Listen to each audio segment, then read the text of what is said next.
పెద్దలు మహానుభావులు తప్పు చేస్తారు, ఆ తప్పు జగత్తుకు ఉపయోగమవుతుందనడానికి శుక మహర్షి చాలా గొప్ప వ్యక్తి అని చెప్పారు. అతడు వచ్చి భాగవతం ఎవరికి చెప్పాడు? పరీక్షిత్ రాజుకు చెప్పాడు. అది చాలా ఫలితం. అయితే పరీక్షితుడు ఎందుకు చెప్పవలసి వచ్చింది? అతడు తప్పు చేశాడు, ఆయుష్ కోల్పోయాడు, మహర్షికి అవమానపరుస్తాడు. ఒక మహర్షికి అవమానం చేయాలని చేస్తాడు. వెంటనే సరిదిద్దుకోండి, తప్పు చేశాను, చాలా తప్పు అయింది. అయినా పెద్దవారిని ఏదైనా అవమానపరిస్తే, హాని కలిగిస్తే వీరికి ఆయుష్ క్షీణమవుతుందట. అది శాస్త్రం చెప్పేది. అందుకే పెద్దలు ఏమైనా అన్న కూడా అనిపించుకుంటారు కానీ తిరిగి అనరు, లేదంటే వాళ్ళ శక్తి కోల్పోతారు.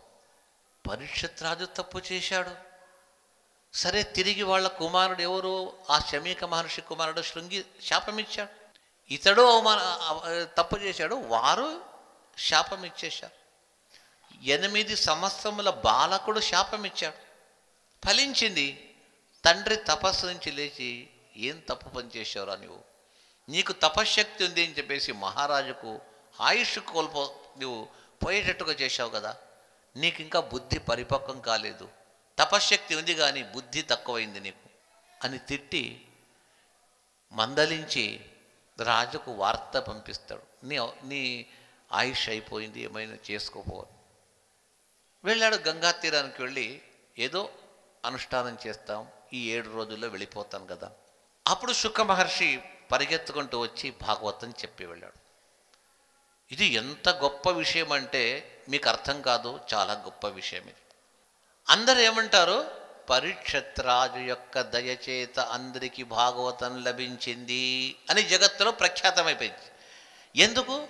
శుక మహర్షియే నేరుగా వచ్చి భాగవతాన్ని చెప్పాడు కాబట్టి ఇది చాలా హిస్టారికల్ మ్యాటర్. ఇది సువర్ణాక్షరములతో లిఖింపబడినటువంటి విషయం అట. అంత గొప్ప విషయం ఇది. ఎవరికి? పరీక్షిత్ రాజు. పరీక్షిత్ రాజు తప్పు చేసినా ఆ తప్పు ఈ ప్రపంచానికి ఎంత మేలు చేసింది. ఒకవేళ పరీక్షిత్ రాజుకు శాపము కలగలేదు అన్నట్టయితే భాగవతం వినేవాడు కాదు, భాగవత గ్రంథం ఈరోజు మనం వినేవాళ్ళం కాం. మనకందరికీ భాగవతం లభించింది అన్నట్టయితే పరీక్షిత్ రాజు వల్ల లభించింది. ఎందుకంటే పెద్దలు తప్పు చేసిన ఆ తప్పు ఇలాగుంటుంది. ధర్మరాజు ప్రధాన విషయానికి వస్తాం.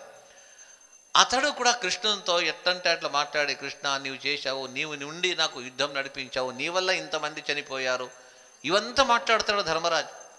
నీవు ఏమైనా అను, నేను అనిపించుకుంటాను రా అని పిలుచుకెడతాడు భీష్మాచార్య దగ్గరికి. భీష్మాచార్య ఒకే మాట అన్నాడు, కృష్ణ నీవుండగా నేనేం చెప్పగలుగుతాము, నేను ఈరోజు ఉన్నాను అన్నట్టయితే నీ వల్లే ఉన్నాను, నిన్ను ఆధారం చేసుకుని ఉన్నాను, నే గొప్పవాణ్ణి కాదు, నీవు చాలా గొప్పవాడు. ధర్మరాజుకు కొద్దిగా అజ్ఞానం తగ్గిపోతూ మంచు నిండిన కొండ సూర్యుని యొక్క కిరణముల చేయలాగా మంచు కరిగిపోతుందో, ధర్మరాజు యొక్క అజ్ఞాన సంశయములో భీష్మాచార్య యొక్క మాటలచే మాత్రమే కృష్ణుని ప్రశంస చేస్తుంటే అది పోతూ వస్తుంది. కలిగింది ధర్మరాజుకు సందేహము, తప్పు చేశాను, కృష్ణ తప్పు చేయించావు. అలాంటి తప్పు చేసిన వారే ఈరోజు ధర్మరాజు ప్రశ్న అడగకపోతే, సందేహం రాకపోతే మనం ఈ విష్ణు సహస్రనామమే చదివేవాళ్ళం కాదు, మనకు తెలిసేది కాదు. దీనికి ఇంత ప్రాధాన్యము ప్రాశస్తము లభించింది. ఇంకొక అంశం ఏమంటే, ఇక్కడ శ్రీకృష్ణుడు నేరుగా తానే వచ్చాడు. ధర్మరాజును పంపించేసింటే భీష్మాచార్యుడు చెప్పి పంపించేవాడు, తానే వెళ్ళాడు. మొదట భీష్మాచార్యుడు అడిగాడు, ఎందుకు వచ్చావు కృష్ణ? ధర్మరాజుకు సందేహం వచ్చింది, కాదు మళ్ళీ ఎందుకు అంటే ఒక 6 శ్లోకములచే భాగవతంలో కొనియాడతారు. నీవు నిజంగా ధర్మరాజుకు సందేహం కలిగింది తీర్చడానికి నా దగ్గర వచ్చావా? నీవు సరిగా చెప్పు కృష్ణ అంటాడు భీష్మాచార్యుడు. నీవే చాలు ధర్మరాజు సందేహాన్ని పరిహరించడానికి, నీవు దాని కొరకు రాలేదు, మళ్ళీ దేని కొరకు వచ్చాను? నీ భక్తుడైన భీష్మాచార్యుడు చివరి దశలో ఉండగా ఇక ఉత్తరాయణం వచ్చి తన భీష్మ అష్టమి వస్తుంది, వెళ్ళిపోతాడు. చివరి కాలంలో నీ అమూల్యమైన, పవిత్రమైన, శ్రేష్టమైన నీ దర్శనాన్ని నాకిచ్చి నన్ను సద్గతికి పంపాలని చెప్పేసి నా పైన కరుణచే నాకు దర్శనం ఇవ్వడానికి వచ్చావు, కానీ ధర్మరాజు సందేహం కాదు. ఒక భక్తుడు పిలిస్తే తప్పకుండా పరిగెత్తుకుంటూ వస్తాడు భగవంతుడు అనడానికి నేనే నిదర్శనము. భీష్మాచార్య నోటి నుంచి ఏదో అనంత భగవంతుని నామములే వస్తుందట. ఆ నామములను విన్న నీవు నా దగ్గరకు వచ్చావు నన్ను అనుగ్రహించడానికి.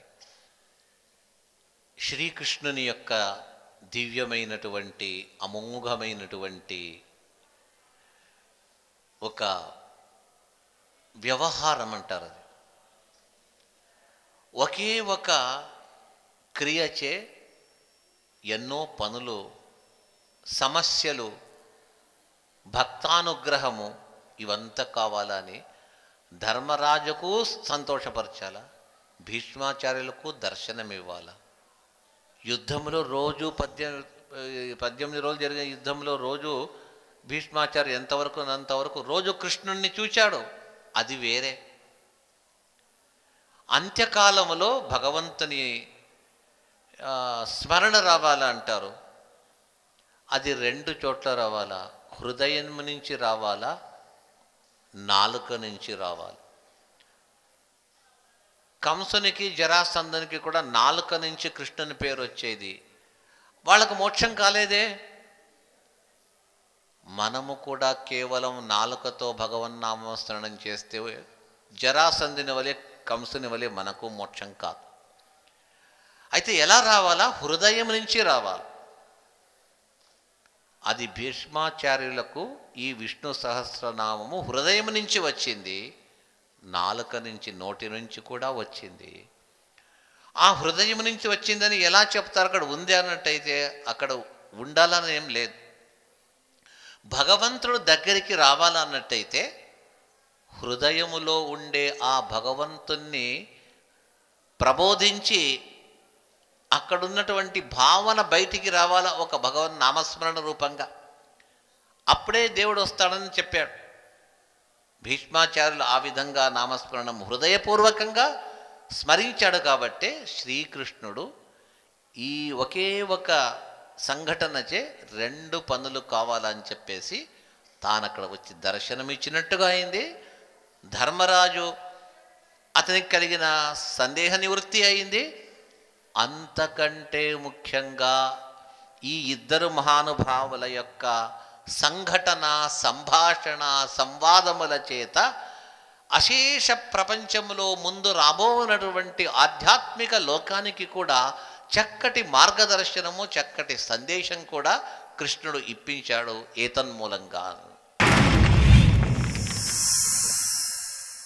Like and subscribe Eagle Media Works.